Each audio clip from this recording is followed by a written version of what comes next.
Hello all, it's your girl Tiffany, Madam Luscious Black Beauty, your poetic psychic Pisces, high priestess, aka the light that shines like a diamond. Y'all are gonna have to excuse me, honey. Look, it's one of them days I did not feel like putting on no makeup, okay? So deal with it, okay? You do not have to wear makeup every day. Anyway, so guys, I'm getting ready to do a couple of things, okay? But on tonight, I am going to introduce one of my most recent segments, okay, to my channel. I am going to implement something that I'm calling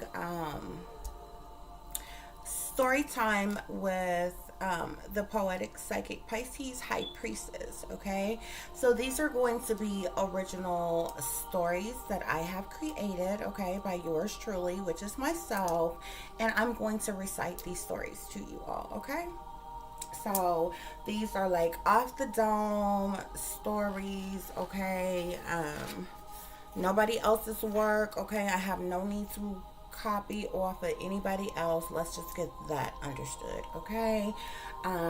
As y'all see here, I have a whole list of my own titled readings and messages and different things that I do, okay. So this just adds to the list of all other things that I do, guys, okay. So I'm going to start having something kind of like my poetic expression moments, but the poetic expression moments are my poems that I write and then recite to you all, okay. So the story time with poetic psychic Pisces high priestess, which is myself, is going to be original stories that I have written. And as you can see, this story is written in my handwriting here, okay, all my work, okay. So we won't have any discrepancies about that, okay, guys. So I do hope everyone is doing well and feeling well on tonight, and without any further ado, we are going to get right into the messages, okay, guys. So give me just a minute. I'm going to cleanse, okay, do a bit of a prayer, a meditation, and then we're going to get started with tonight's video, okay, which is going to be me introducing, like I said, this new segment of story time, okay. So get comfy, get your drinks, honey, get whatever you need, get cozy, get comfortable, okay, because it's gonna be worth listening to, okay. So give me just a minute, guys, and we're going to get started.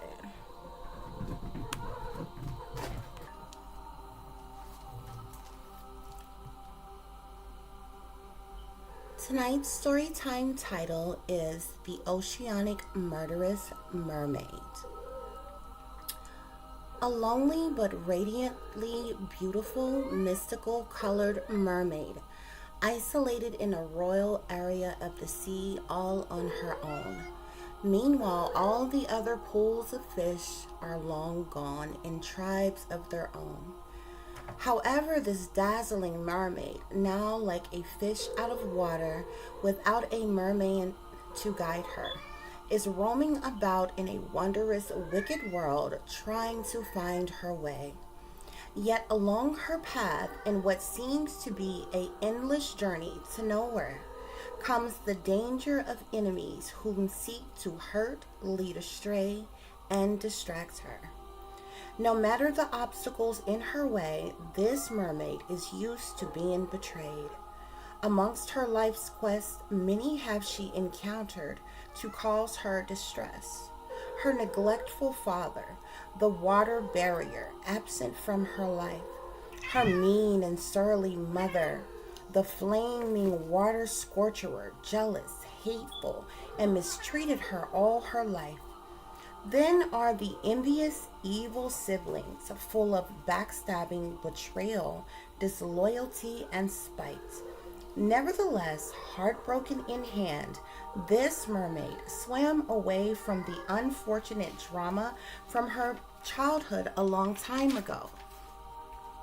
But the monsters she has come to into contact with has proven to be far more dangerous, which brings us to the present day. Back in the comfort of soothing water from which she come from, washing away the blood, sweat, tears, and pain from her palms, the mermaid mesmerized about what she has overcome and how she survived all the torture she endured.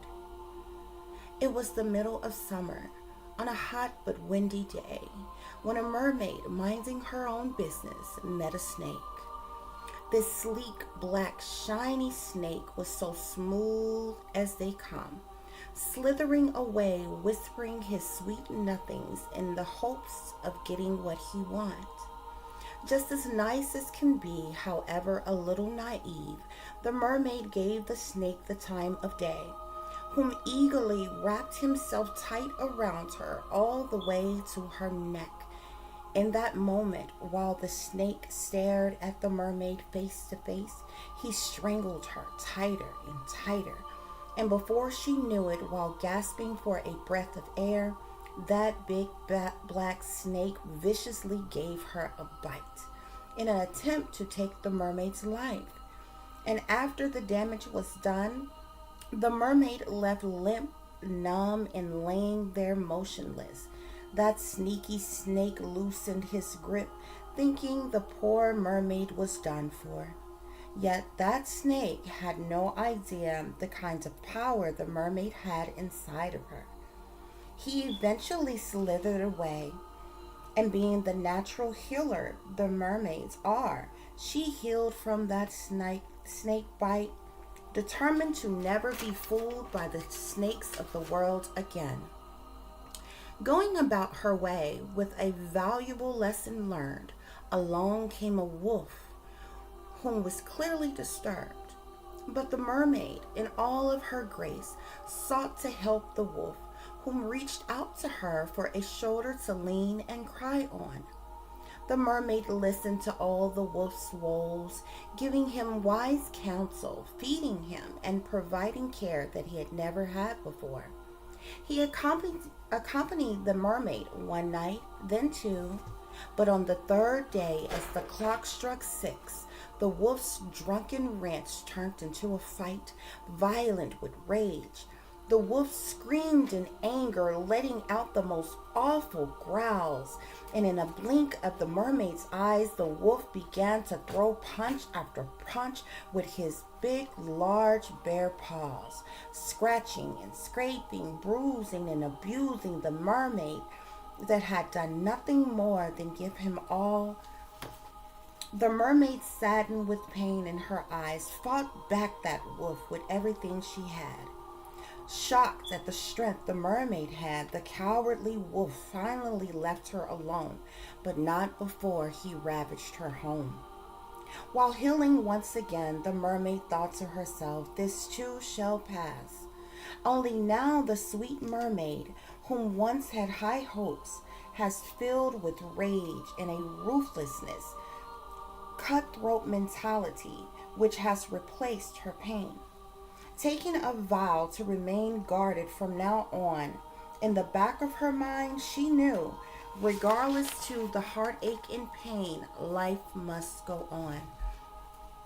Only now, the once lively mermaid has been in hermit mode, sitting in silence, thinking, wondering, daydreaming about how could her life possibly go on. But now many months has passed, and the sun has seemed to have faded away as the end of fall turned into winter, and each day becomes colder and colder. Yet still friendly, the mermaid is no longer interested in being anybody's victim. But one day in late December, the mermaid came across a very interesting character. Although the mermaid never had a true friend in her life, this lady seemed to have caught her eye. Now, needless to say, but this mermaid has never been the type to either approach or chase. But in that moment of thought, the mysterious woman seemed to have read her mind. Now standing before her to say hello, the mermaid kindly replied, "Same to you as well." Although this woman was surely beautiful, there was something very sinister the mermaid could sense from her. The two continued to chat when this strange lady asked if the mermaid would like to continue their conversation back at her house. The mermaid reluctantly agreed, but upon arrival, the mysterious lady offered her a cup of tea. The mermaid gestured sure and thank you, and the two of them sat, talked, and sipped their tea. However, it wasn't until the second cup that the mermaid felt woozy. Then instantly it struck her the reason why the lady seemed so sinister. As her eyes became heavier and heavier, she seen that beautiful woman shape shift into a beast right in front of her. She knew then she had been drugged. "You witch!" the mermaid screamed as she blacked out on the sofa. When the helpless mermaid awakened, she laid naked on the witch's altar. She looked around and couldn't believe her eyes when she seen not only the snake, the wolf, the beastly witch, but even her very own mother, father, and evil siblings. You see, this all was a setup to sacrifice her. Everything the mermaid endured was literally staged on purpose in an attempt to kill her, harvest her soul, and steal her spiritual gifts. The mermaid grew more and more angry as she lay naked and afraid, hoping, wishing, and waiting for the perfect opportunity to escape. So sure of themselves, believing the mermaid to be hopeless and near death, they all gathered together for a satanic chant, ritual, and conjuring of the demons they wished to have devour her. With their backs turned, the mermaid wiggled and squirmed, using all her strength to release herself from bondage. So much so, the mermaid fractured her wrists, pulling her arm free from the metal leather straps. With one arm free, the mermaid, dazed and in pain, hurried to free herself from the remainder of straps and chains.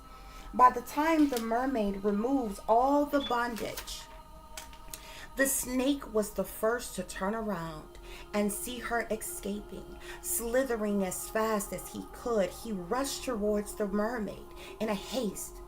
But on a table next to her, where the mermaid was, several weapons lay that was used for their sacrificial rituals. The mermaid, aching with agony and pain, picked up that machete that lay on the table. When the snake approached the mermaid, she swung with everything she could, chopping off the head of the snake. The mermaid then threw the head of the snake into the witch's pot. In that very moment, the wolf came charging full speed toward her. Without even a moment to think, the mermaid picked up a gun and shot every bullet into the big bad bully wolf. He too, the mermaid, added to the witch's brewing pot. Covered in blood, the mermaid frantically searched for her clothes before the others came for her. As she dressed, the mermaid's pain was so severe she had to rest. So she snuck into one of the witch's spare rooms. To her surprise, she found more weapons than surely the law allowed. Unsure of what to grab, she hurried and grabbed a knife, then hid behind the door as she heard someone coming. Heart pounding, the mermaid waited in silence. Then the door swung open as her sisters entered the room. Not spotting her behind the door, the mermaid, but as they turned to exit, she sprung into action, stabbing her sister in the back for all the time she backstabbed and betrayed her. By then, the mermaid's other sister began to try to wrestle the knife away from her. But full of rage and adrenaline, the mermaid was able to overpower her as she plunged the knife in her gut. But before it was all over, the mermaid slit the throat of the copycat doppelganger sister. Frustrated and tired, the mermaid knew the battle wasn't over. Her brothers, mother, father, and that wicked witch were still haunting and looking for her. In a haste, the mermaid sprinted down the hall and opened the first door she saw. Ironically, behind this door was no ordinary room, as she thought, but a long staircase leading to another door. With no time to change her mind and go another way, the mermaid closed the first door behind her and ran up the stairs. Not knowing what was behind the second door, the mermaid cautiously turned the knob slowly. To her surprise, upon walking in the room which led to the third floor of the witch's mysterious home, were 6 cages containing none other than several other helpless people the witch had lured and captured.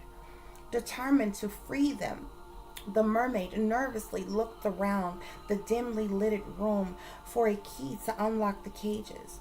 The 4 women and 2 young men squirmed in their cages, begging to be freed. The mermaid shushed them to keep the others from hearing them and assured them that she would release them as soon as she could find a way to unlock the chains.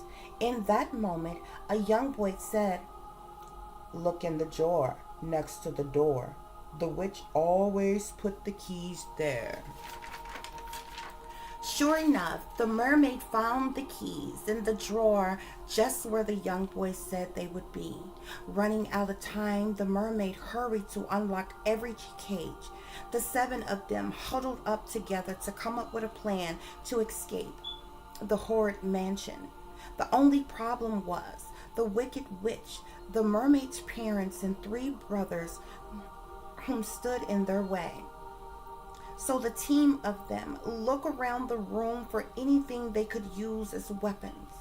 One of the captured women spake up with the lightest, most soft-spoken voice and said, "The witch had a torture closet with a chest full of weapons she called toys."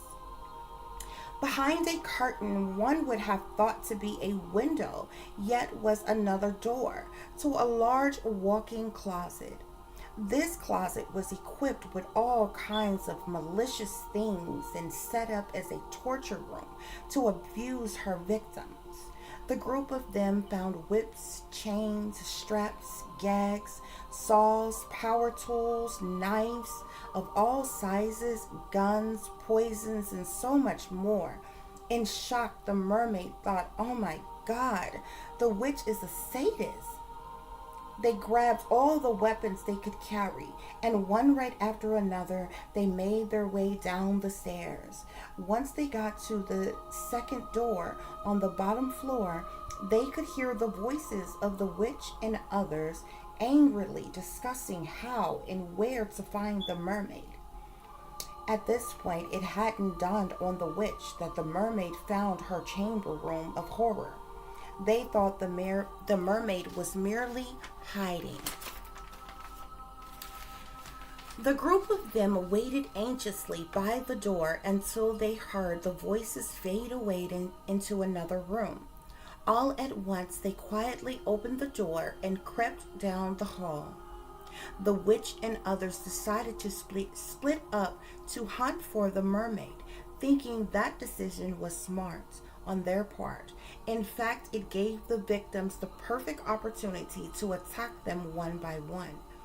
In the living room stood the 3 brothers, with their backs turned from the entrance to the door.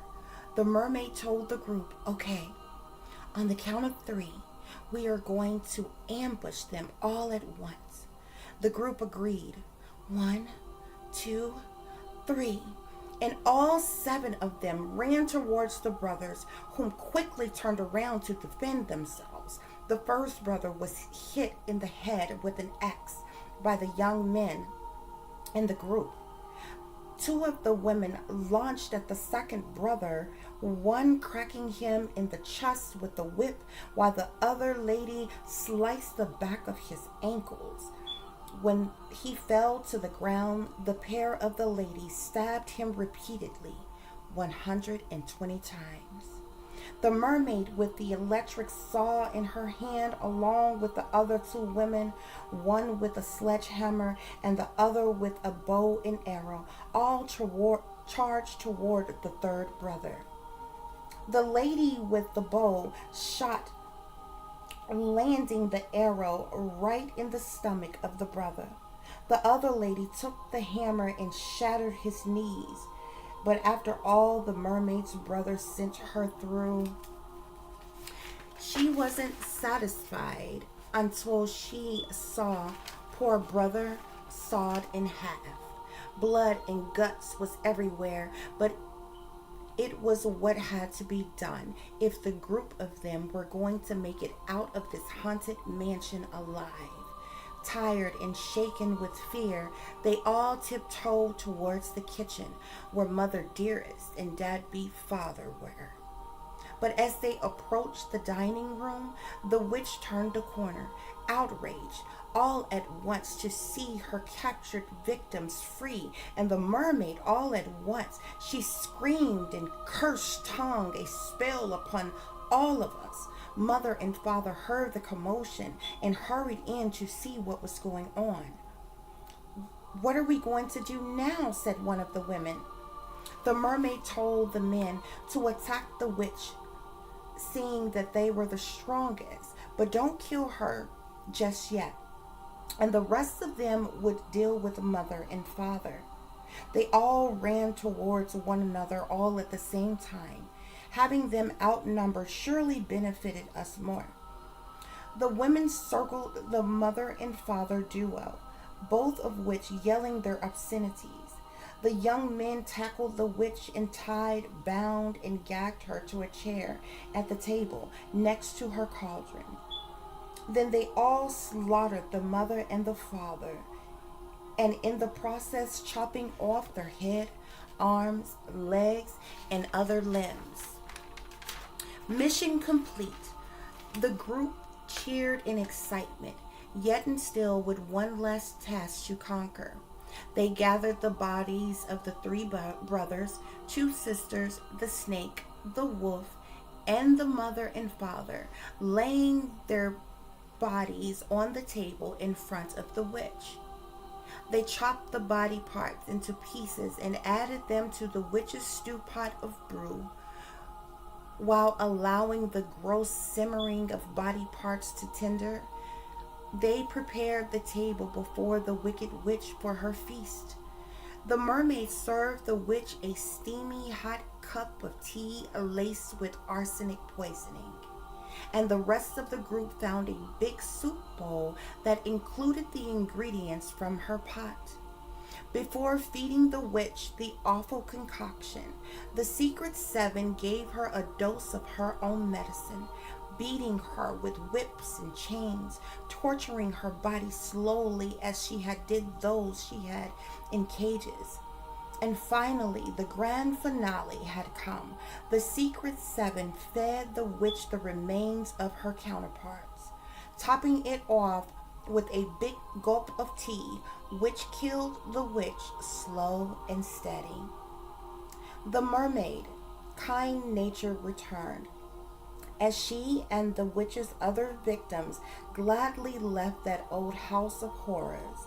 She couldn't see herself seeing them off alone, so the mermaid assisted each of them one by one back to their homes. The end. In conclusion, guys, the author's character descriptions. A few of the characters depicted in this story were referred to as animals or other worldly beings, whereas all of them were indeed human, yet embodied the animal they represented, except for the mermaid and the shape-shifting witch, whom were both hybrid beings. The snake. If the reader didn't understand, the snake was a slick individual whom tempted the mermaid. The mermaid engaged willingly, not aware of the rapist and murderer she befriended. But that vicious snake took advantage of the mermaid during a sexual encounter and tried to kill her and leave her for dead. The wolf, at first glance, appearing as a person in need due to stress and depression, while suffering from unhealed childhood traumas and addictions of his own, turned him bitter, cold-hearted, and violent to the core, that of which the mermaid found out the hard way by trial and error. When welcoming the wolf, to her home, yet again unaware, the wolf suffered from blackout rages and multiple personality disorder. The witch, not at all ugly as most may think, but actually her human form was quite beautiful. Upon first meeting, she came off as kind and friendly, only to succor and lead astray her next victim. However, her beastly form was quite the opposite. If one could imagine the DNA combination of a bear, a dinosaur, a gator, and a lizard all in one, and just what that character would look like, then that would be the witch in her shape-shifting form. What a awfully scary sight to see.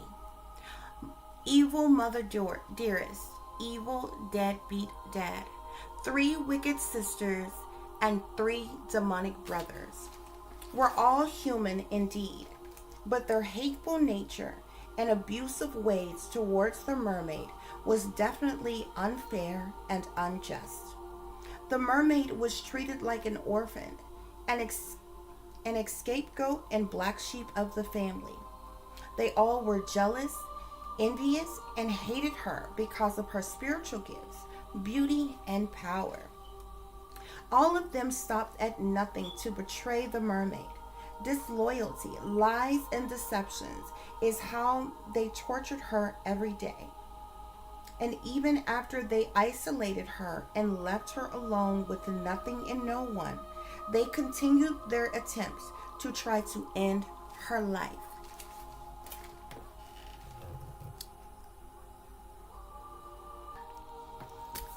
Okay, you guys, that concludes tonight's story time with Poetic Psychic Pisces, High Priestess. I do hope you enjoyed the story. If so, please like, share, and subscribe. For those of you who would like to contact me, you can do so at tiffanyziegler60@gmail.com. If you would like to donate to the channel, it would be greatly, greatly appreciated, and you can do so through Cash App at $TiffDIAMOND36 at sorry guys, I was getting ready to give you the email again. So you can donate through Cash App, okay, y'all? It's $TiffDIAMOND36, okay? You will enable me to help and to heal as many other people as I so possibly can, guys. I'm very versatile, okay? I like doing a lot of different things, a mixture of different things. I'm not like anybody else. I don't work like anybody else. I don't, I'm different, okay? I'm set apart in a different way. But out of everything I do, I absolutely love writing, okay? So I write a lot, and I just wanted to share with you all one of my stories on tonight, which I am going to frequently do on my channel, along with all the other readings and messages that I do as well, okay? I'm going to be working on the next missing mystery and getting some other videos done for the collective as well, guys, okay? So as I tell you all, take care of yourselves, take care of each other, but most of all, take care of your babies, okay? Y'all watch your surroundings, watch the company you keep, and keep you some protection on you, okay? Y'all be safe, okay? Happy holidays to all of you. Until the next time, guys, peace, love, and light, okay? Y'all stay awake, stay aware, stay vigilant, and stay prepared, okay? Because as I always say, if you stay ready, you ain't got to get ready, baby, okay? I am that I am, created in the image of God. Namaste.